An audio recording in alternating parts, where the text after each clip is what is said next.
Welcome into this episode of Coach's Corner. Jordan Woodruff with you, and great to have you along. And, we're kind of winding down winter sports this week, and we winded one down last week, and that's where we're going to go and talk about. And, of course, we'll have basketball and stuff winding down this week, state wrestling. And then you get into the spring sports. But that winter sport that did wind it down, that's who we're talking to, swim coach Max Piper. And let's talk about what happened down at the state tournament. I mean, very happy with the outcomes that happened down there, as I know the community was really excited to get people qualified. Had a big send-off on that Friday, and got everybody excited, and y'all had some excitement down there yourselves. We did, yeah. I was really looking forward to the state meet this year. Didn't fully know how we were going to do, and we had a lot more qualified than I had even expected. The competition this year is really tough. Mm-hmm. We've got a lot of freshmen that have came up that we weren't expecting to be there, and are really good, so that was tough, but we came and we just killed it at state. I mean, our boys relay podium got 7th place. We had a 3rd place podium with Rowdy Miller, and I mean, just had a whole lot. In almost every event that we brought, we got to at least consolation finals. Yeah, and it's I don't think people realize, we've talked about this before with past coaches. It's tough, 6A swimming, especially because you get to the Tulsa, Oklahoma City area. We talk about club sports with other sports. Swimming is kind of like that too, and there's a great level of competition. The Oklahoma City Metro and Tulsa Metro, where we're talking about, I mean, you look at the state tournament with 6A, about every discipline, somebody's going to go swim in college. I mean, that and we've had our own fair share that did the same, but at the same time, you're going to be facing somebody that's going to make money swimming. Oh, yeah. Or I shouldn't say make money. They're going to get their college paid for to swim. Yeah, for sure. Yeah, and that's just one of those things that's like, it's hard to see, and it's kind of hard to like get your head around. Is like, we have such great swimmers, but there are always going to be those kids that, have swam their entire life in club and in high school once they got there, and are, some of the fastest kids in the entire state. But I mean, we've got a few of those ourselves. Yeah. I mean, we've got a few that are really going places, and that will probably go D1. Right. Gonna get those full ride scholarships. And that's the thing, is like, you have some young swimmers, and they're showing promise and just qualifying when they're going to get better if they continue at it. There's a lot of promise for the future here for Ponca City. I mean, another chance to possibly in a few years do something special. Yeah. Yeah, and that's one of those things that's really exciting to see, is just like some of our brand new kids that we brought on this year, whether they're freshmen or they joined a little late as like a sophomore or junior, and they put in so much work this season, and they have that potential to be something really, really big. And I know it's a little bit hard because we're losing a few seniors that are some of our really good swimmers, especially on the boys' side, which is going to hurt for relays next year. But I think we're going to hit recruiting really hard and try and get a few more of those, like already athletes, to bring them over to swimming and hopefully get them trained up, and they could be something really special like we did this year. Yeah, and that's a good question to get into. Is you look at like a kid that maybe hasn't swam their whole life, like all of a sudden 7th, 8th grade may show a little bit of interest. Do you see a lot of those types that end up, being podium finishers that maybe didn't get into it until a little later on in life? Yeah, I mean, realistically, it's better to, start early. I mean, it always is. The earlier you start, the better odds you have for success. But I mean, we have kids that have joined, there's Kensington Bivens is a girl that joined, this season, only been swimming for 4 months, and she went to state in the relay and was just barely missed getting in those individual events. And I think next year has a good shot at getting on podium. And I mean, she's never competitively swam up until 4 months ago. Wow. Which is just crazy to see. Yeah, that's natural talent. Yeah, it is. Yeah, so for 4 months, I wouldn't imagine that, especially, like I said, as tough as it is down there with state swimming. So let's go through some of the stuff and the kids and how they finished. You talked about those relays and more. Kind of tell us what happened down there and where the finishes happened. Yeah, so, I mean, the one that I know a lot of people were really excited for and looking forward to was our boys A relay for the 2 medley and the 2 freestyle relay. And that's Rowdy, Archer, Grayson, and McCunney. And those are just 4 four boys that have put in so much work over their years of swimming, and just a great group of kids that gets along great. They're friends outside of the pool. They put in the extra work after practice every day, and they came out, got 7th overall in that 200 freestyle relay. I think got 8th or 9th in the medley relay, and just really, really did great. And then we took our girls relay, and that was another one that was, we weren't sure how it was going to end up or if they were even going to make it to state, because they were right on that line of not being like fast enough, but also they were fast, and it was just like right on that line of they're either going to make it or they're not. And they ended up making it, and they got into that consolation final, which was really cool to see. And that one's just one that's going to keep improving because it's a lot of brand new swimmers. Yeah. Just because we lost so many girls the year before, and so it's a real big rebuilding year for the girls team. But to see that they could go to state on that rebuilding year, I thought was really, really cool.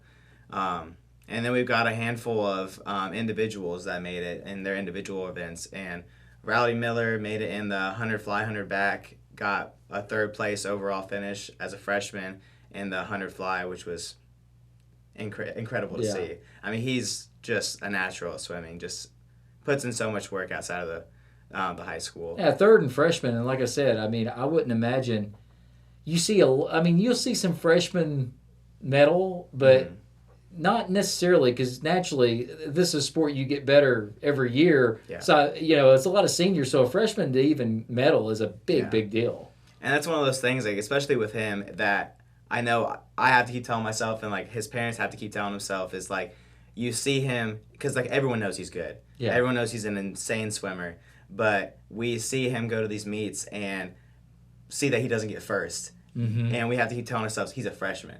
Like, so many of us are, expecting the first place just because we know how good he is. And then we see he gets the 3rd, which is still incredible. Yeah. And it's like, he still has 3 more years. I mean, these people that are beating him have swam, 3 extra years. They've got all that time on him. Well, not that, the growth of the body, the maturity of the body, which makes a big difference in swimming. Yeah.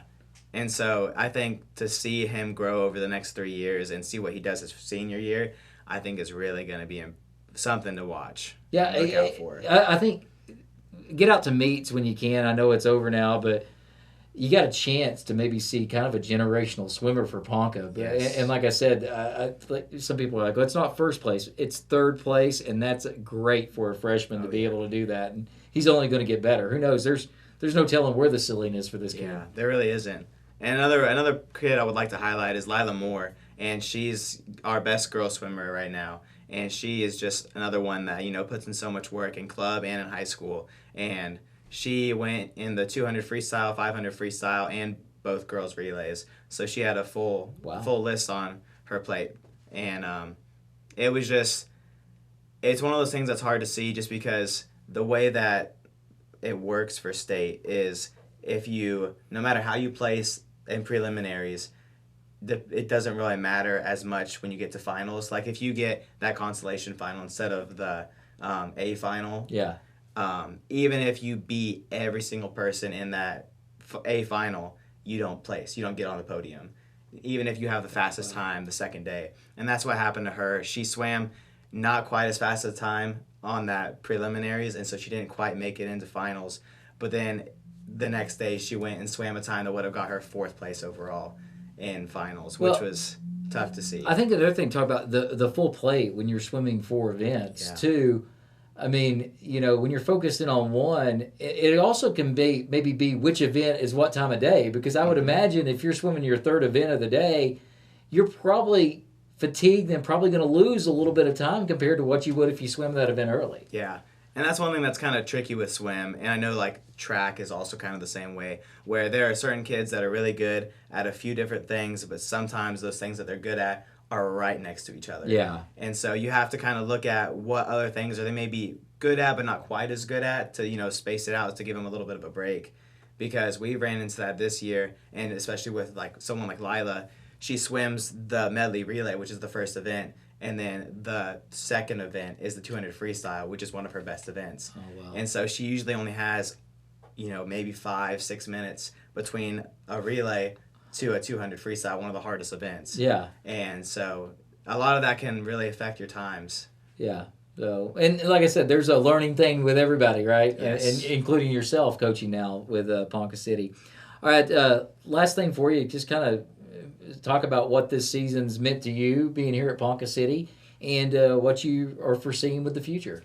Yeah, I mean, this season, I I didn't expect. I mean, I knew I was gonna like it. I always wanted to coach, but I didn't expect to love it and enjoy it as much as I really did. And I had just a blast this season. I really got to bond with so many of the high schoolers and so many of the coaches and everything. Got to meet so many great people, and just to see the kids that I was able to bring on and recruit, just like progress through the year and just become great swimmers, great athletes, great kids.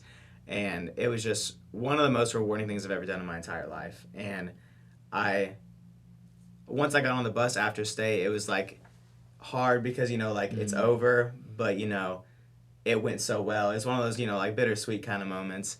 And I just kind of told all the kids, like how much it meant to me, like that I had such a great group for my Right. first ever season because I didn't, I mean, it could have been Yeah. rough. It could have been good. I mean, I had no idea what to expect. And I couldn't have asked for a better group to go into the sport with. Yeah, and how much does it make you look forward to next season and also the time to reflect and see how you can be a better coach? Yeah.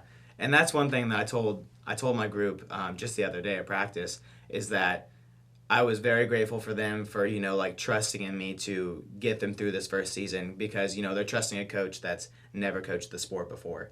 And I'm really looking forward to this off season because now I will have an entire almost year to like plan out the next season and Mm-hmm. really like figure things out because I mean this season was kind of like a trial run and it turned out it went well and I'm very grateful for that. So I'm looking forward to being able to watch film, study up a little bit, recruit, and actually have more time to prepare myself and be even better next season. Yeah, well, I'm looking forward to it. Glad to have you on board. Great job down there at State, and great job to all the kids, boys and girls. And yeah, I'm excited about the future of Ponca City swimming, especially under your leadership. So, Coach, really appreciate the time. Thank you. Coach Max Piper, that's going to do it for today's Coach's Corner. Thanks to Chris behind the camera. As always, Jordan Woodruff saying so long, and until next time, go Cats.